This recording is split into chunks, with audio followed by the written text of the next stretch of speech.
Bonjour mes chers taureaux, je vous remercie de me retrouver pour cette guidance amoureuse de 2024 que je vais réaliser avec le White Numen Tarot que j'aime tout particulièrement. On va sonder 5 énergies, 5 cartes pour voir comment votre année 2024 va évoluer, en commençant par ce qui va marquer votre année 2024, que ce soit quelqu'un, que ce soit quelque chose, que ce soit une attitude, que ce soit une personne. On va voir, mes chers taureaux, l'énergie qui va marquer votre année 2024. Voilà. On va ensuite identifier ce que vous devez laisser derrière vous en 2024 sur le plan amoureux. Ça peut être quelqu'un, ça peut être quelque chose. Hop, bon, bah, elle se donne assez rapidement. Voilà. On va avoir ensuite ce que vous devez au contraire ramener avec vous en 2024. Ça peut être des leçons que vous avez retenues en 2023. Ça va vous aider à préparer et à affronter l'année 2024 tout au long de ces 12 mois qui la composent. Et donc ça, c'est ce que vous devez, mes chers taureaux, ramener avec vous en 2024. Alors, ça peut être quelqu'un aussi. Hop, voilà. Il y en a qu'une. Oui, il y en a qu'une. On va ensuite identifier les énergies extérieures, donc votre environnement et l'impact que cela peut avoir sur votre année 2024. Ça peut être du coup hop, l'autre, entre guillemets, avec un grand A. Et enfin, on va essayer de circonscrire et caractériser votre mantra pour l'année 2024, c'est-à-dire votre devise, ce que vous devez appliquer comme règle, ou ce que vous devez vous répéter pour aller vers le plus d'épanouissement possible dans le cadre amoureux sur l'année 2024. Hop. Ok, très bien. Alors, on va découvrir tout cela. Le 8 de coupe, il y a un autre signe qui commence exactement comme ça. Le 4 de bâton, donc n'hésitez pas à regarder votre signe lunaire ou votre ascendant. La carte du 7 de coupe, le pape, et la carte du valet d'épée. Ok, alors vous pourriez être en interaction avec un signe d'air, hein, éventuellement, parce que vous avez le valet d'épée, Gémeaux, Balance, Verseau, quelqu'un d'un peu plus jeune que vous, éventuellement, ou peut-être quelqu'un d'un petit peu plus immature que vous sur le plan amoureux, plus simplement. C'est possible. On a la carte donc du 8 de coupe pour commencer. On a aussi la carte du pape. Alors, bon, le pape, c'est normalement vraiment bon signe pour les personnes qui veulent officialiser une relation et qui veulent clairement s'engager. L'environnement extérieur va permettre sans doute cela, nous indique le pape, on y viendra. Alors, on commence donc avec la carte du 8 de coupe qui va nous permettre de voir ce qui va marquer votre année 2024. Et je vous disais, il y a un autre signe qu'il a eu exactement au même emplacement comme ce qui va marquer l'année et donc qui est en première énergie. Donc n'hésitez pas à consulter votre signe lunaire, votre ascendant, il pourrait avoir des messages qui se recoupent et qui seront en ce sens assez intéressants à étudier. Et donc on a cette carte du 8 de coupe qui est l'idée de quelque chose qui est arrivé à son terme. C'est réussir à prendre conscience que cette partie-là de notre vie est terminée, que cette relation-là n'a plus de sens, que la manière de mener cette vie amoureuse de cette façon-là, c'est obsolète et qu'il vous faut vous diriger vers autre chose ou vers quelqu'un d'autre peut-être même.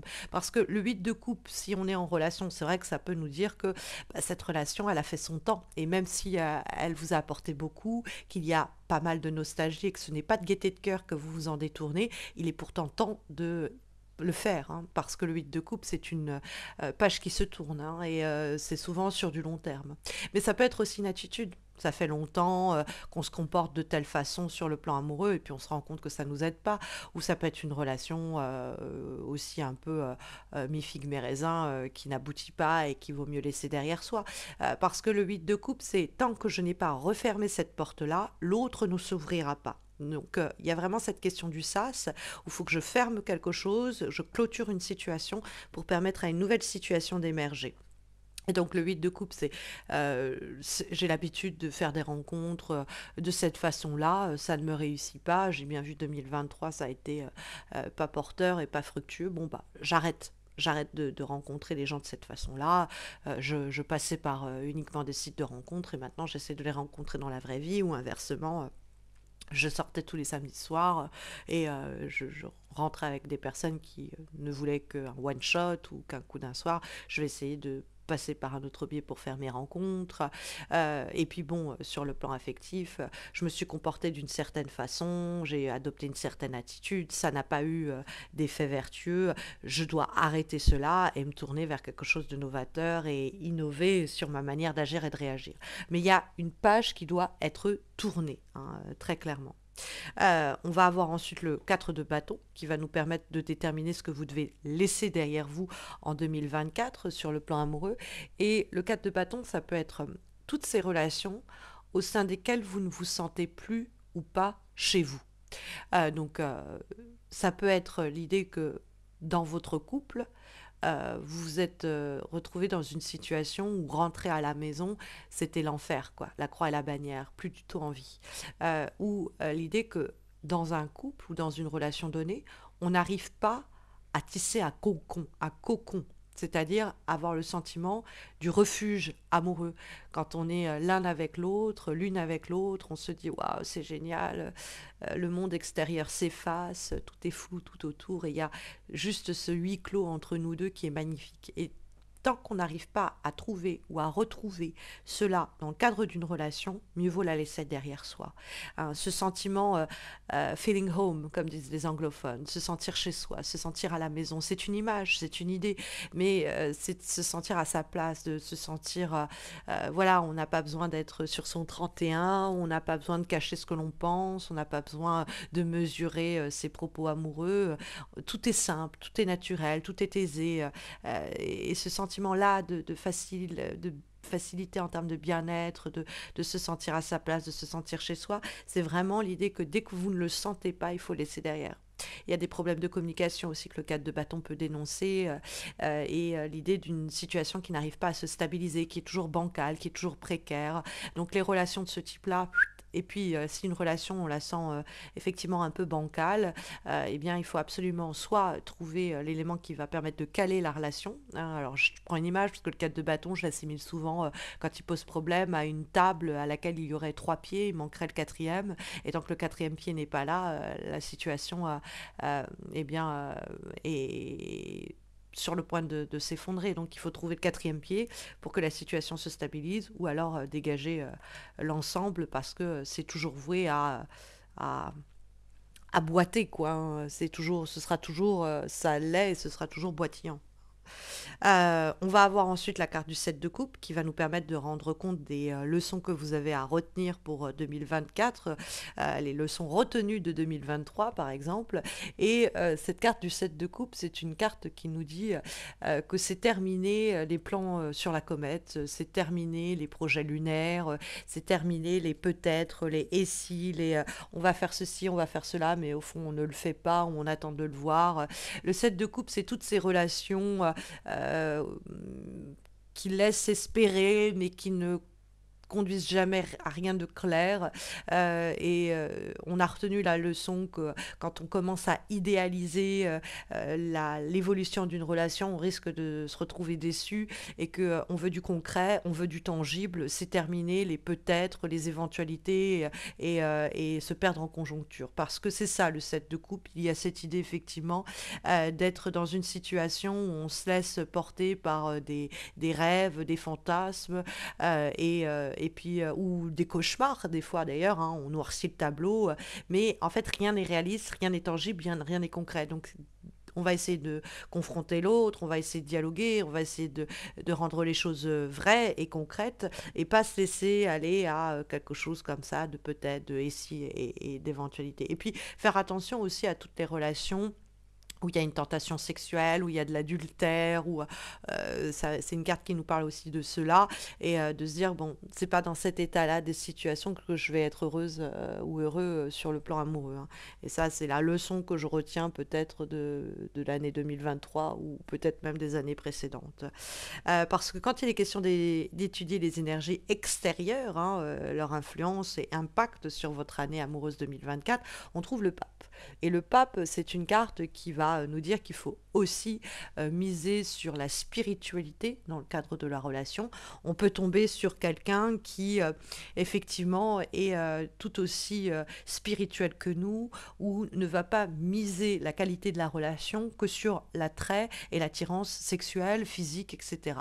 Le pape, c'est aussi la notion d'engagement, d'officialisation de relations, c'est le mariage, etc. C'est le pax. Donc, il y a un engagement sérieux qui est plausible et possible et que l'autre en face va autant, peut-être même plus que nous désirer. Et donc, du coup, il faut laisser la porte ouverte à cette possibilité d'engagement et de relations sérieuses. Et puis, cultiver quelque chose de peut-être un peu plus profond en termes de connexion et d'attachement, quelque chose de plus spirituel. Et puis, pour les couples déjà existants, peut-être avoir un engagement supplémentaire qui va être signifié par la carte du pape. Et puis comme mantra, comme devise pour votre année 2024, nous avons la carte du valet d'épée, mes chers taureaux. Et donc ce valet d'épée, bon, ça peut être ce fameux signe d'air éventuellement, un cancer, pardon, Gémeaux, Balance, Verseau. La carte du valet d'épée, c'est la curiosité, notamment intellectuelle. Donc ça matche bien avec le pape. Alors, pour les personnes qui ne sont pas en couple, qui pourraient faire une rencontre au cours de l'année 2024, restez attentif, attentive à quelque chose qui soit de l'ordre d'une attirance plus intellectuelle que physique. Hein, le valet d'épée et le pape, ça pourrait être l'idée qu'on a été jusqu'alors attiré que par des gens sur un plan sensuel, physique et sexuel, qu'on a réussi à rien construire avec ces personnes-là, que ça a été toujours des histoires un peu fantasques, qu'il faut tourner le dos à ce genre de schéma relationnel et plutôt se tourner vers quelqu'un avec qui on va avoir des valeurs en commun, avec qui on va avoir des centres d'intérêt en commun, avec qui on va partager peut-être même une spiritualité, avec qui il va avoir une interaction intellectuelle et que ça pourrait donner lieu à un autre schéma relationnel qui pourrait être plus en mesure de vous épanouir amoureusement contre toute attente. Et puis pour les personnes en relation déjà, il y a une curiosité d'ordre intellectuel que l'on doit cultiver. On va essayer de faire des sorties au musée, d'essayer de nourrir sur un plan peut-être plus spirituel, sinon la relation. La carte du valet d'épée vous pousse à faire preuve de curiosité au cours de l'année 2024 sur le plan amoureux, de redécouvrir votre relation ou de découvrir un nouveau schéma relationnel, un nouveau type de relation à travers de nouvelles personnalités, une nouvelle source d'attirance et d'attrait qui pourrait un peu changer la donne. Et votre devise, c'est tant que ça m'intéresse, j'y vais, quoi. Hein. Au fond, tant qu'il y a un intérêt intellectuel, il y a une curiosité de ma part et que je ressens aussi de la part de l'autre, je donne une chance à cette affaire, je donne une chance à cette personne et à cette relation. C'est votre mantra, votre devise pour l'année 2024 sur le plan amoureux pour essayer d'atteindre le plus d'épanouissement possible sur le plan évidemment sentimental. En tout cas, ce sont les recommandations des lames majeures et mineures du tarot. N'hésitez pas à me laisser un commentaire pour me dire tout au long de l'année comment cette guidance résonne en vous. N'hésitez pas aussi à liker la vidéo, à vous abonner à ma chaîne YouTube si vous ne l'avez pas encore fait. C'est votre façon de me soutenir et de soutenir ces guidances. Et puis, ça vous permettra aussi de ne pas rater mes prochains horoscopes, puisque je poste des horoscopes mensuels chaque mois, du coup. Et d'ailleurs, je poste aussi des guidances, hebdomadaires chaque semaine, donc sur Facebook et Insta. Vous avez les liens de mes pages Facebook et Insta en descriptif de cette vidéo. Et vous y trouverez dans ce descriptif également le lien de mon site internet, missmojorising.com, par lequel vous pouvez passer si vous avez besoin d'un tirage personnalisé, d'une consultation en direct, de vous former au tarot de Marseille ou même de suivre une thérapie psychomagique à mes côtés. Voilà, je vous souhaite le meilleur, mes chers taureaux, en espérant vous retrouver très vite. D'ici là, prenez soin de vous et donc à bientôt, j'espère.